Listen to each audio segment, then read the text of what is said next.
할렐루야. 옆 사람이랑 인사합시다. 빛이 있으라. 빛이 있으라. 확실히 봄이 시작을 하려고 하는 건지 황사도 이제 조금씩 오는 것 같고, 지난주에는 간만에 세차를 했는데 황사가 와서 또 환절기에 또 감기 조심하시기 바랍니다. 같이 말씀을 읽겠습니다. 오늘 주시는 말씀은 구약성경 에스더 3장 말씀입니다. 구약성경 에스더 3장 1절부터 마지막 절인 15절까지 말씀, 저 여러분이 한 절씩 교독하도록 하겠습니다.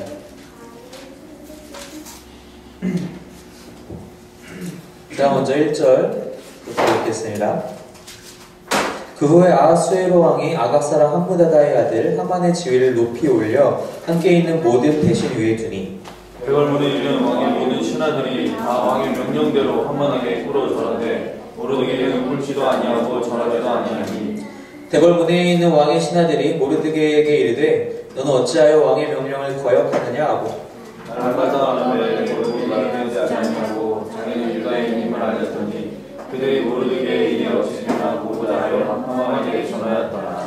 하만이 모르드게가 무릎을 꿇지도 아니하고 절하지도 아니함을 보고 매우 노하더니, 그들이 모르드게의 민족을 하만에게 알림으로 하만이 모르드게만 죽이는 것이 부족하다고 생각하고 아하수에로의 온 나라에 있는 유대인 곧 모르드게의 민족을 다 멸하고자 하더라. 아하수에로 왕 제12년 첫째 달 곧 니산월에 우리가 하만 앞에서 날과 달에 대하여 부르 곧 제비를 뽑아 12째 달 곧 아다로를 얻은지라.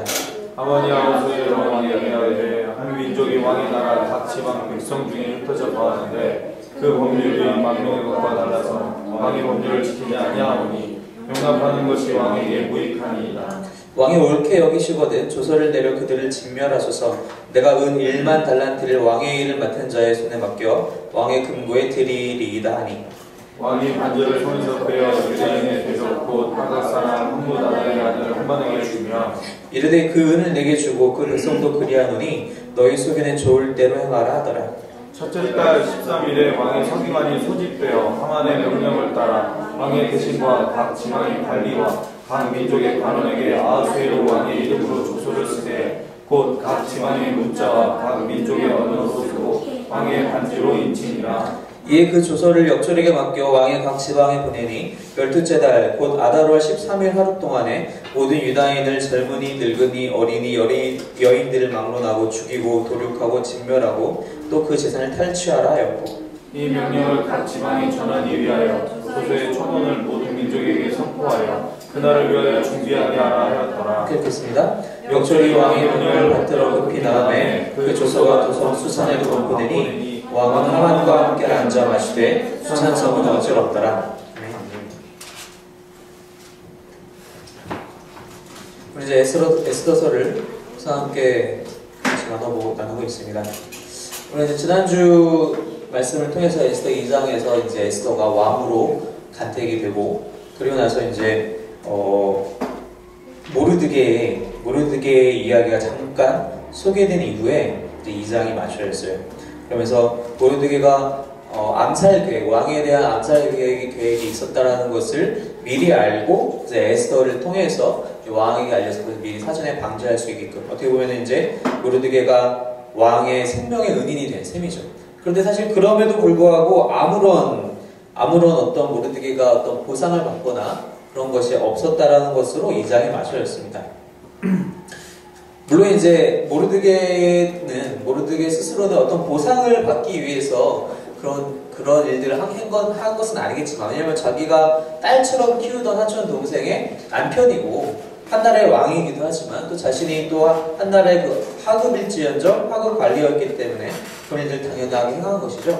그런데도 불구하고 원래 이런 일들이 있었다면 당연히 어디서든지 어떤 보상이 있어야 할 것인데 그렇지 않고 그냥 그 일이 지나가게 되었어요. 물론 하나님께서 거기에 다 뜻하신 바가 있으셨겠죠.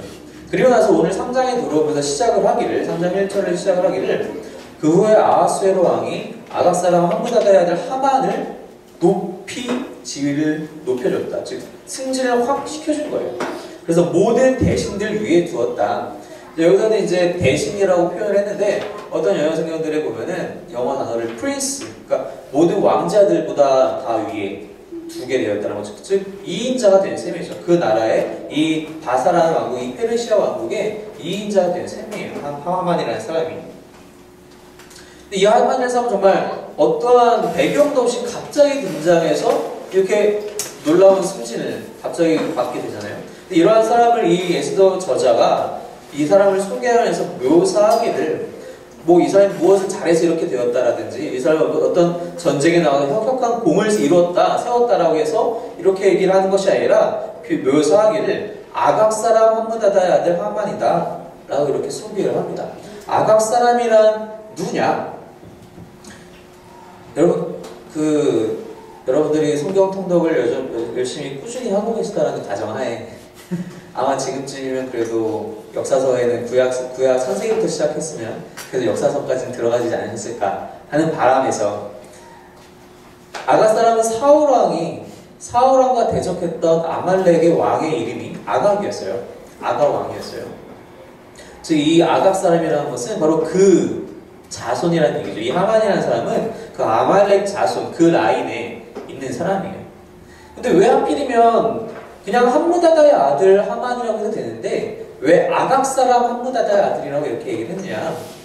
말씀을 한 군데 좀 같이 볼게요. 출애굽기 17장의 말씀입니다. 출애굽기 17장 14절에서 16절까지의 말씀입니다.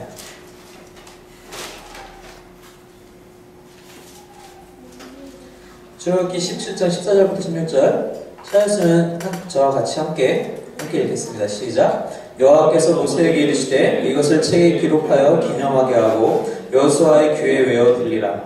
내가 아말렉을 없이하여 천하에서 기억도 못하게 하리라.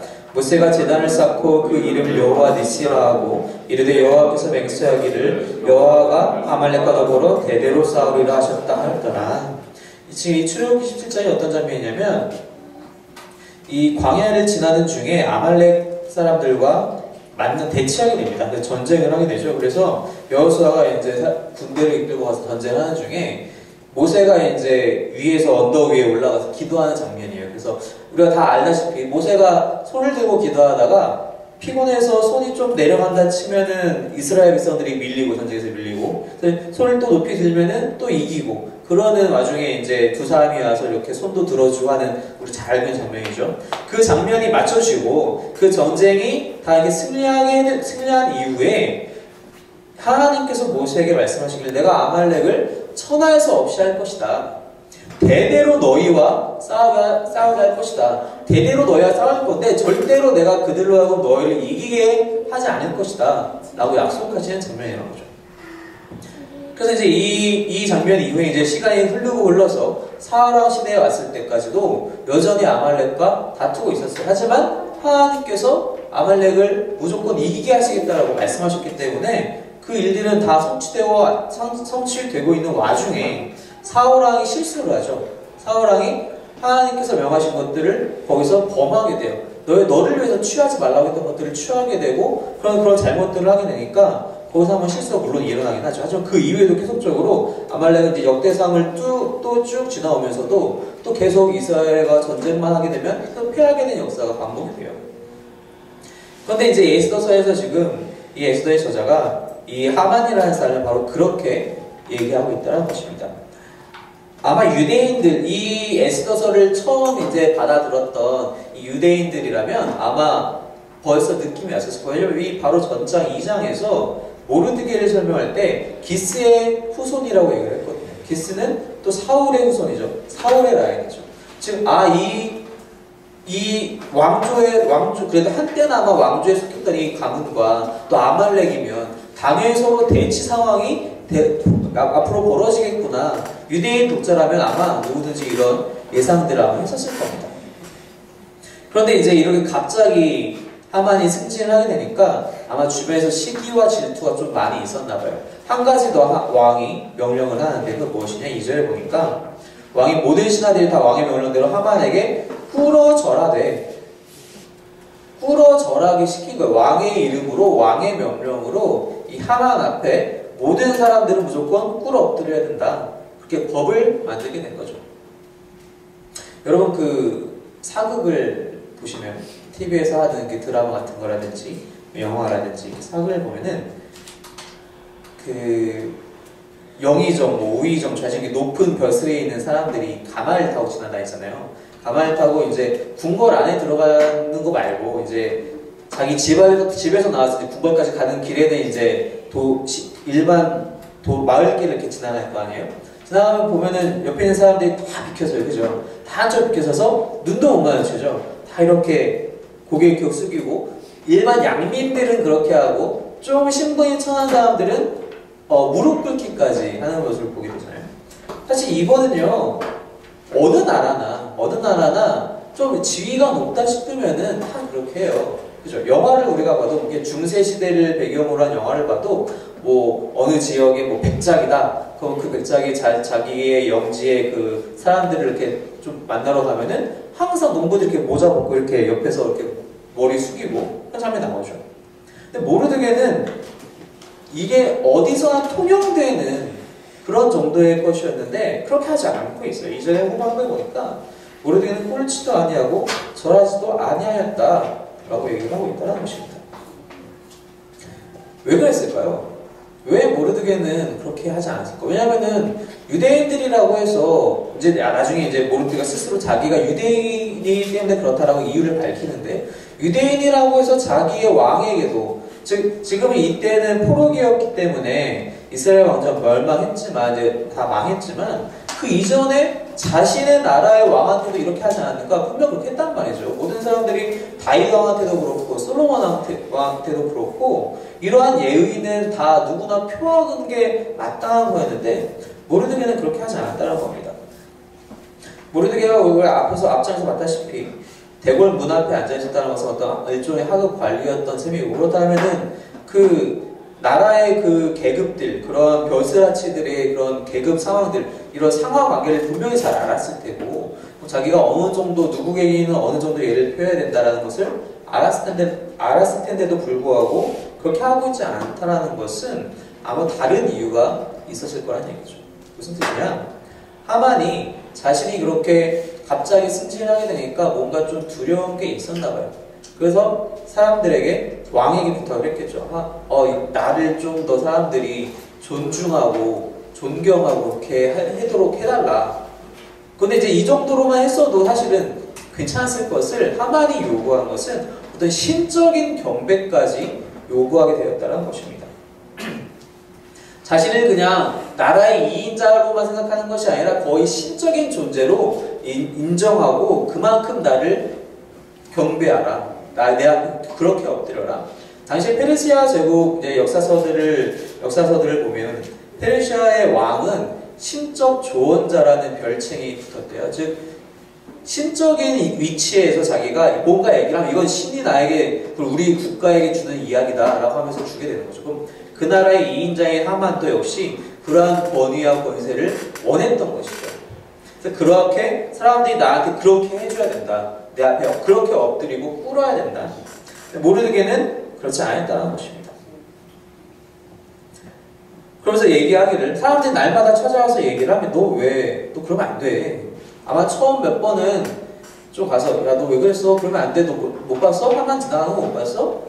근데 계속 그러고 있으니까 날마다 권하되 사전에 보니까 지금 여기서는 날마다 권하되라고 얘기하고 있는데 영어 방역에 보면은 챌린지했다라고 표현을 해요. 날마다 가서 자극하고 도전시키는 거예요. 너 그러면 안 돼. 야 너 그러지 마. 타이르는 게 아니라 야 네가 그래서야 되겠어. 야 네가 뭔데 그래. 이렇게 지금 자꾸 얘기하고 있는 거예요. 그랬더니 그때야 비로소 모르드게가 얘기하기를 나 유대인이야 사실. 우리가 앞장에서 봤다시피 에스더에게도 절대로 너의 민족과 종족이 어디에 속해서 얘기하지 말아라고 했던 모르드게예요. 그렇다는 얘기는 자기 자신도 그것을 특별히 언급하지 않고 살아왔던 삶이었다는 거죠. 그런데 이제 와서 자꾸 자기에게 그런 이야기를 하고 있으니까 비로소 얘기하기를 난 유대인이야 사실.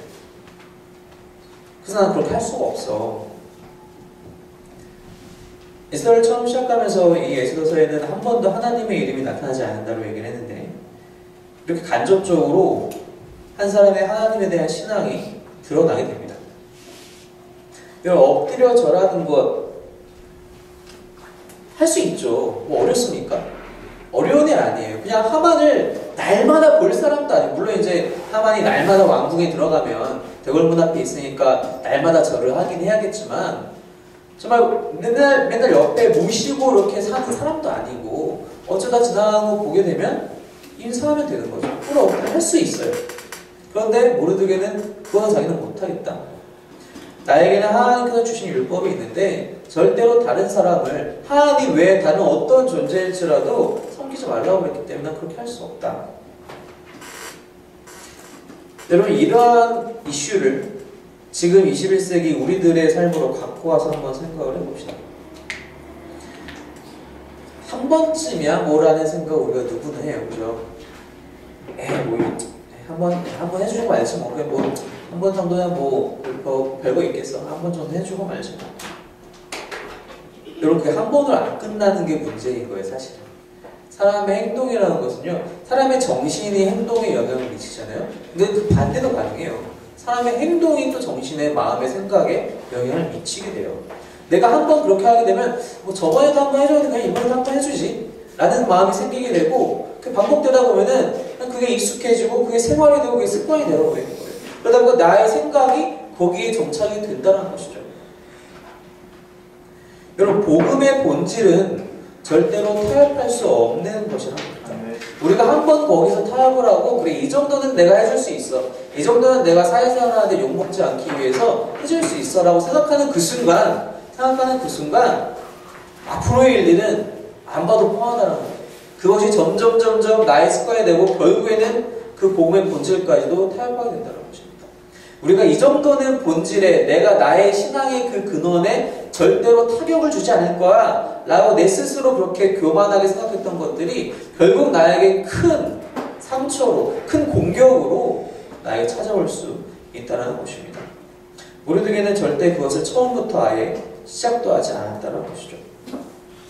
우리들이 살면서 특별히 이제 직장을 다니고 사회생활을 하게 되다 보면은 그런 일들이 종종 생기기 마련이에요. 근데 우리가 이런 얘기를 하면 주로 머릿속에 딱 떠오르는 생각은, 회식 자리에서 술 마시는 거, 그거는 비본질이에요. 무슨 얘기냐면은 그거는 그냥 피상적으로 드러나는 거에 불과해요. 술 자체를 본질이라고 생각하지 마세요. 절대로. 술 자체가 본질이 아니에요. 내가 본질적으로 무엇을 지금 타협하려고 하는가. 종종 회사에서 보면은 이제 요즘은 좀 그런 회사가 별로 없는 것 같아요. 예전에는 주 5일 근무제가 이렇게 딱 정착되기 전에는 주 6일은 당연한 거였잖아요. 토요일날 12시까지 딱 근무하는 거는 당연한 거예요. 근데 토요일날 12시까지 근무하는 게 당연하다 보니까 일이 많으면 주일에도 출근을 시켜요. 그죠? 요즘도 물론 스케줄로 돌아가면서 승무원차라는 직업들은 다 주일날 출근이 되죠. 근데 대부분의 제가 이제 취업했을 시즌도 이제 주 5일이 정착되기 전이었는데, 제가 이제 취업을 준비했었던 학부 4학년 때 친구들 딱 보면은 아무리 신앙이 좋은 친구들이라도, 겉으로 보기 아무리 신앙이 좋은 친구들이더라도 내가 삼성에만 갈 수 있으면 한 달에 3번 주일 출근하는 거 아무것도 아닙니다라고 얘기를 해요. 면접 가서 그렇게 얘기해요. 저야 뭐 면접을 안 봤으니까 정확하게 제가 그렇게 얘기할 필요도 없었지만, 제 주변 친구들, 다녀온 친구들이라든지 얘기하는 거 다 들어보면요, 그게 무슨 문제는 뭐 예배는 나 혼자 잘 드리면 되지, 신앙생활 내가 나 혼자 잘하면 되지라는 한 번의 그 양보, 한 번의 그 한 발 물러섬이 그 다음 평생을 좌우할 수 있다는 것입니다. 그렇게 해서 그 친구들이 과연 그 이후에 물론 이제 제가 학부 때 친구들이랑은 지금 거의 많이 연락이 끊겼어요. 왜냐면은 제가 그 뒤로 대학원 가고 또 미국 가고 하면서 좀 이제 많이 연락을 못하게 됐는데, 그 친구들뿐만이 아니라 제가 모교회에서 같이 이렇게 뒹굴었던 청년들을 봐도 비슷한 것 같아요. 아무리 청년 시절에, 학생 시절에, 좀 더 엄밀히 얘기하면 학생 시절에 아무리 신앙이 좋다 한들 취업한 이후에 회사에서 시키니까 난 할 수가 없다. 난 신입사원인데 내가 뭘 할 수 있겠어. 내가 신입사원인데 시키는 대로 다 해야지 뭐 주일날 출근하라면 출근해야 되고, 뭐 새벽부터 나가라면 나가야 되고, 어디 가라면 가야지. 내가 어떡하겠어. 뭐 물건 팔아갖고 오라면 팔아와야지. 어떡하겠어. 당연하게 생각해요. 정말 이것은 내가 정말 꼭 해야 되는 일이냐, 이거 안 하면 정말 큰일 나느냐. 특별히 이제 삼성이라는 회사를 자꾸 언급하게 되는데, 삼성에 취업을 한 친구들 보면은 그 처음 한 3개월인가 그 기간 안에 각자 이제 제품은 다 해마다 다르지만 물건을 팔아오기 시켜요. 영업을 시켜요.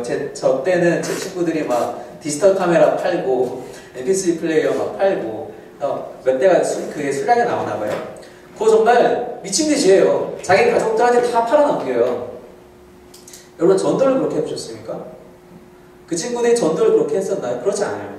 제 기억에는 그 친구들이 그렇게 전도를 열심히 하지 않아요.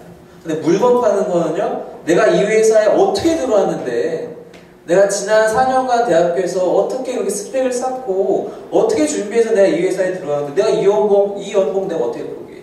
나 못하지. 내 이 명함에 찍힌 그 회사 브랜드 어떻게 포기해? 못하지. 그러니까 나 이거 다 팔아야 돼. 그러니까 나 출근해야 돼. 그러나 신앙생활은, 우리 영생이 달려있는 신앙생활은 그렇게 하지 못하면서 그런 비본질적인 거에는 이것이 정말 진짜이냐, 나의 영생은 어차피 영원한 거니까 뭐 내일부터 시작해도 되지 않겠어? 다음 주부터 시작해도 되지 않겠어? 뭐 내가 좀 승진하고 5년 후부터 시작하면 되지 않겠어? 정말로 그렇게 해서 5년 후에 여유가 생기면 그 친구들이 다시 교회로 잘 돌아오나요? 쉽지 않죠.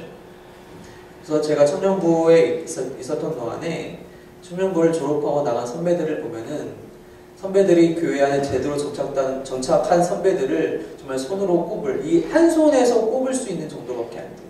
그 수많은 선배들이 다 어디로 갔는지, 이게 남의 일이 아니라는 것입니다. 우리에게도 그러한 일들이 분명히 찾아오고 이미 찾아왔는데 내가 모를 수도 있다는 것입니다. 여러분 본질을 타협하지 마시기 바랍니다. 피상적인 것으로는요, 세상과 얼마든지 융화되어서 살 수가 있어요. 우리가 겉보기에는 저 사람이 믿는 사람인지 믿지 않는 사람인지 잘 모를 때가 많이 있어요. 정말 나이스해서 저 사람 정말 신앙생활 하는 사람 아니에요? 혹시 나중에 한번 물어봐야겠다. 근데 아닌 사람도 있고, 저 정말 좀 흔한 말로 인간 말종이다. 나중에 보니까 교회를 열심히 다니는 사람이고, 피상적인 것으로는 우리가 잘 모를 때가 있어요. 그리고 사실 우리 스스로도 크리스천이라면서 드러내지 않으면서도 세상에서 잘 융화돼서 사는 것, 겉보기에 그렇게 사는 것 어렵지 않습니다. 그래 영적인 부분으로 들어가게 되면요, 그 복음의 진수에 좀 더 가까워지면 가까워질수록 우리는 세상하고 충돌할 수밖에 없어요. 충돌하는 게 당연한 거예요. 이 충돌을 피하고자 하는 게 어리석은 생각인 거예요, 사실은. 우리가 그렇게 충돌했을 때, 나 정말 잘 살고 있구나, 내가 지금 신앙의 올바른 길로 가고 있구나 생각을 해야지, 이거 이렇게 되면 안 되는데, 그럼 내가 뭘 포기할까? 그래, 이걸, 복음을, 내가 교회 가는 거, 내 신앙을 잠깐 포기하자. 어쨌든 지금 내가 돈 좀 많이 벌어야 되는 그런 젊은 시기니까. 이런 잘못된 판단은 내 신앙을 약화시키는 것 뿐만이 아니라, 단지 나의 신앙을 약화시키는 것이 아니라 나와 하나님과의 관계를 점점 멀게 하고 하나님을 슬퍼하시게 하는 그런 일들이 된다는 것입니다. 절대로 우리는 복음의 본질과는 타협할 수 없다는 것입니다. 세상에서 어떠한 요청을, 어떠한 요구를 우리에게 강압적으로 혹은 나이스한 얼굴로 찾아와서 우리에게 요구한다 하더라도 절대로 우리가 그것에 넘어가서는 안 된다는 것입니다.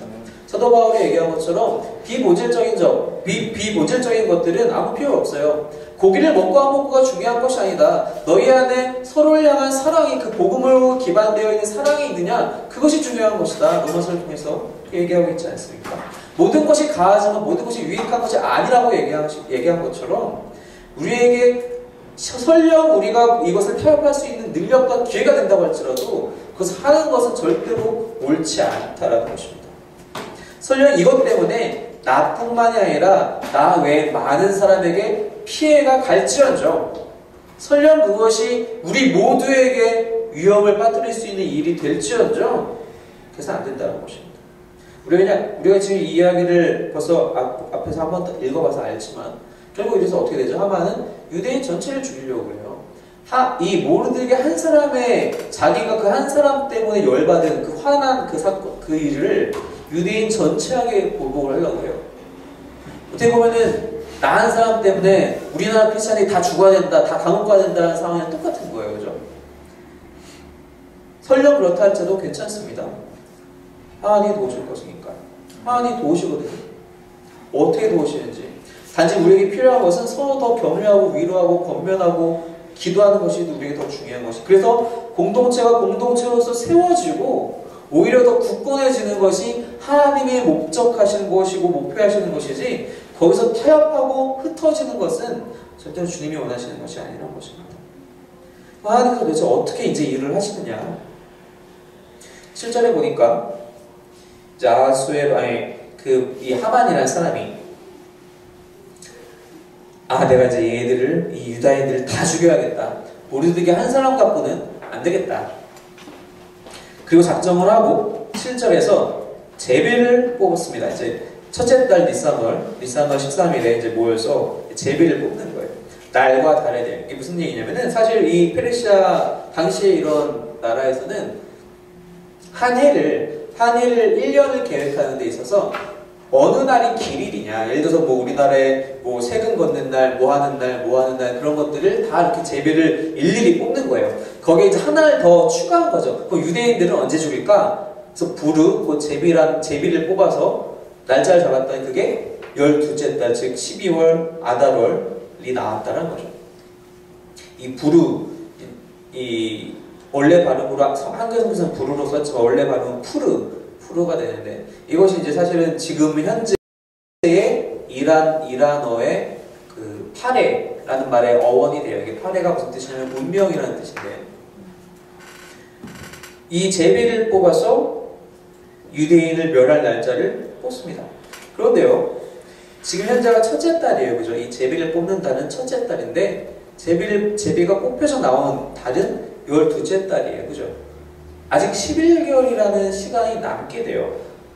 여러분, 이 사람들은요, 자신의 원하는 것, 자신의 욕심을 채우고 자신의 복수, 자신의 그 진노, 자신의 그 화를 삭히고자 자기들이 원하는, 자기들이 섬기는 신 앞에서 이러한 좋은 날을 뽑았다고 생각할지 모르지만, 실상은 하나님께서 그날을 뽑게 하셨던 거예요.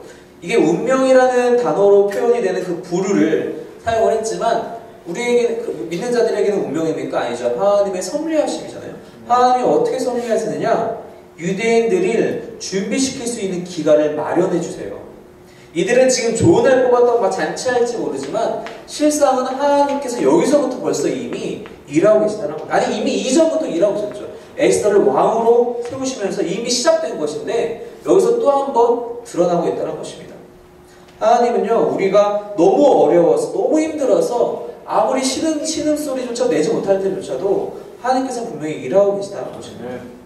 당신께서 절대로 우리를 버리지 않으시겠다고 말씀하셨기 때문에, 약속하셨기 때문에 이스라엘로 대표되는 당신의 자녀들을 절대로 버리지 않으시겠다라고 약속하신 주님께서 아직도 일하고 계시다는 것입니다. 아무도 몰라요. 지금 모르드게도 자기가 어떤 위험에 있는지도 모르고 아무도 모르는 상황이지만 하나님이 일하고 계신다는 겁니다.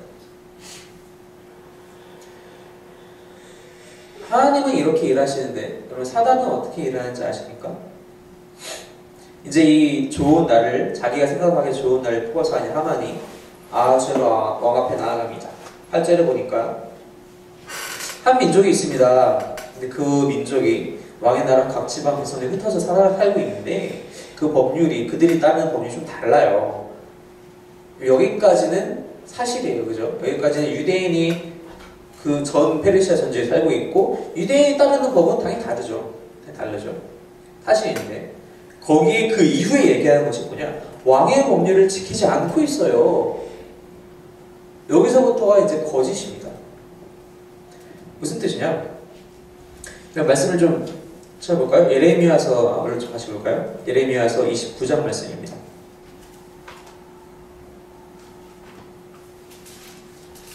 예레미야 29장 7절 말씀입니다.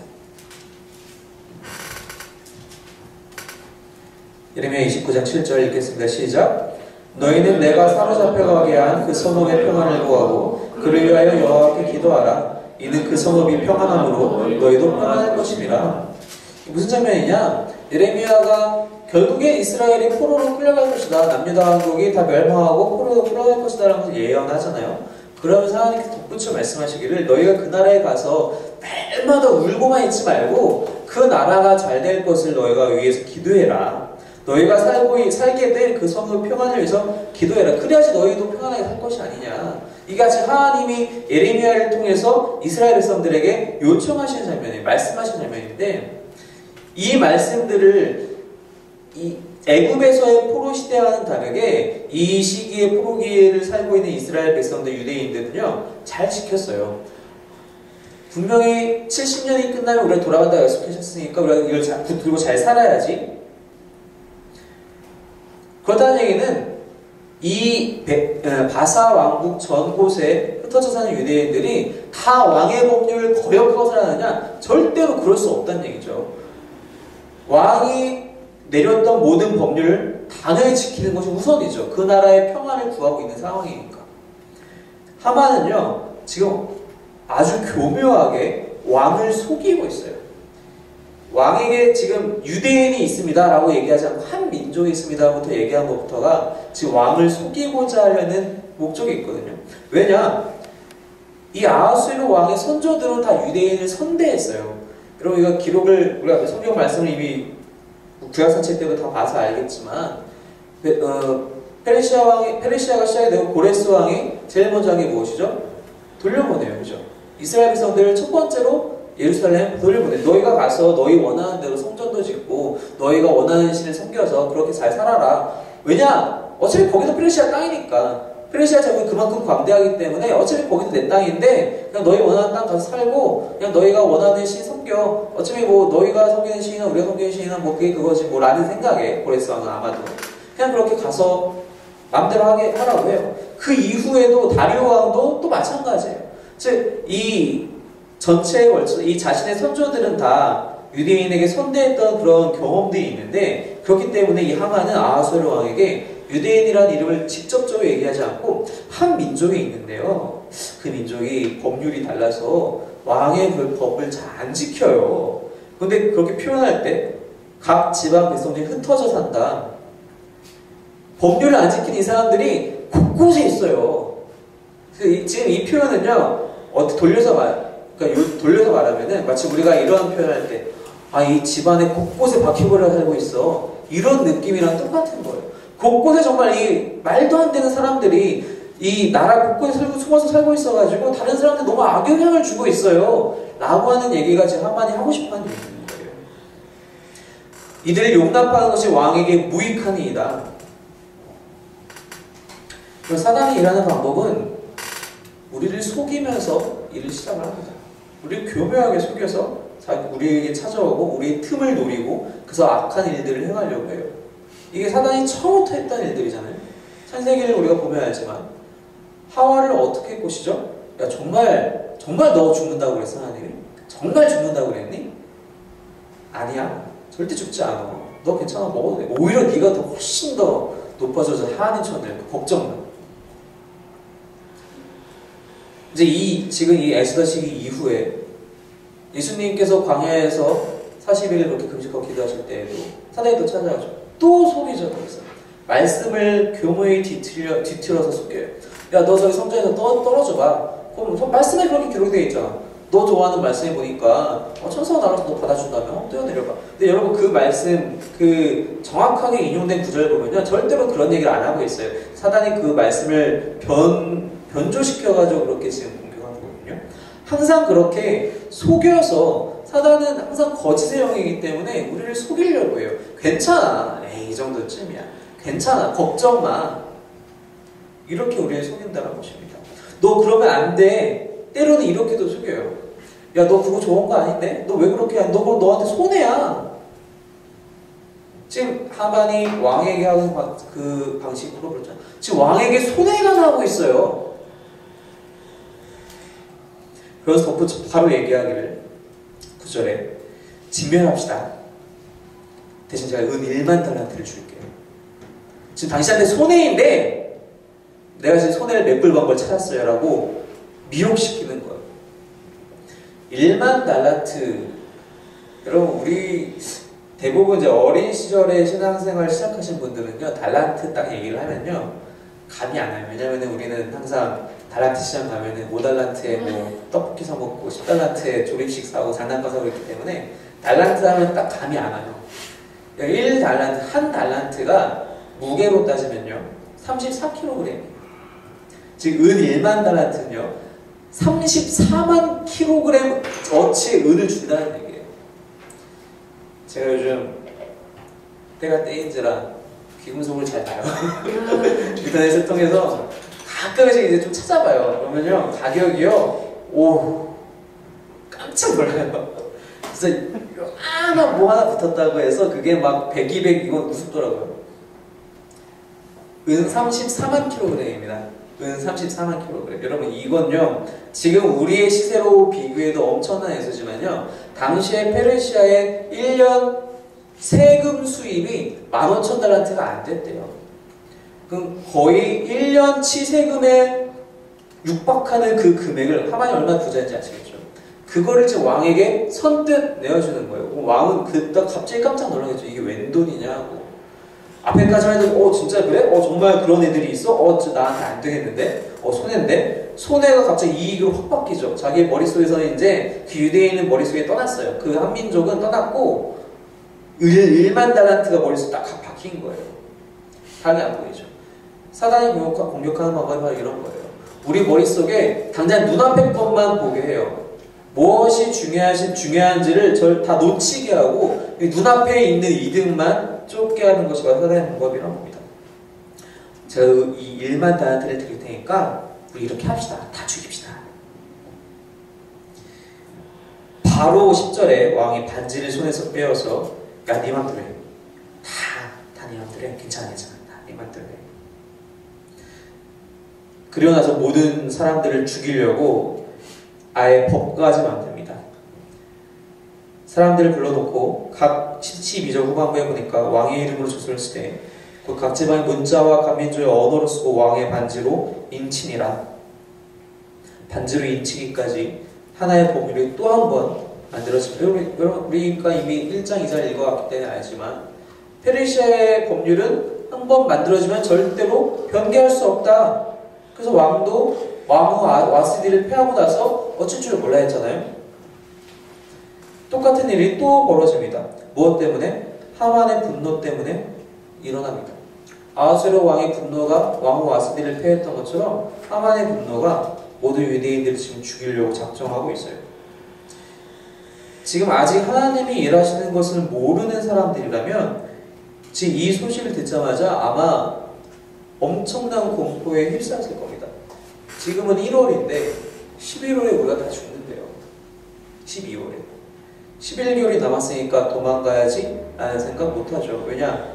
당시에는 전 세계가 페르시아예요. 당시의 사람들은 전 세계가 페르시아인 거예요.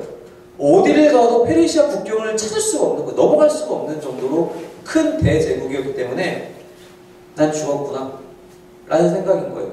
그 11개월의 삶을 난 죽었구나라고 살아야 되는 그런 지금 현실에 맞닥뜨리게 된 것이죠. 15절에 역졸이 왕의 명령을 받들어 급히 나가매 당연히 도성 수산에서 그 명령이 시작됐을 테니까 제일 먼저 퍼졌겠죠. 그 소식이. 왕은 하만과 함께 앉아 마시되 수산성은 어지럽다. 그 얘기를 들은 모든 사람들이 다 놀라했다라는 것입니다. 단지 유대인만 공부했던 것이 아니라 유대인이 아닌 사람들도 우리나라 이렇게 돼서 되겠어? 큰일 났네. 아니 나중에 우리 민족도 죽인다고 어떻게 되는 거야? 다 이렇게 소란이 일어났던 것이죠. 그런데 왕과 하만 이 두 사람은 느긋하게 앉아서 술 한 잔을 기울이고 있다는 것입니다.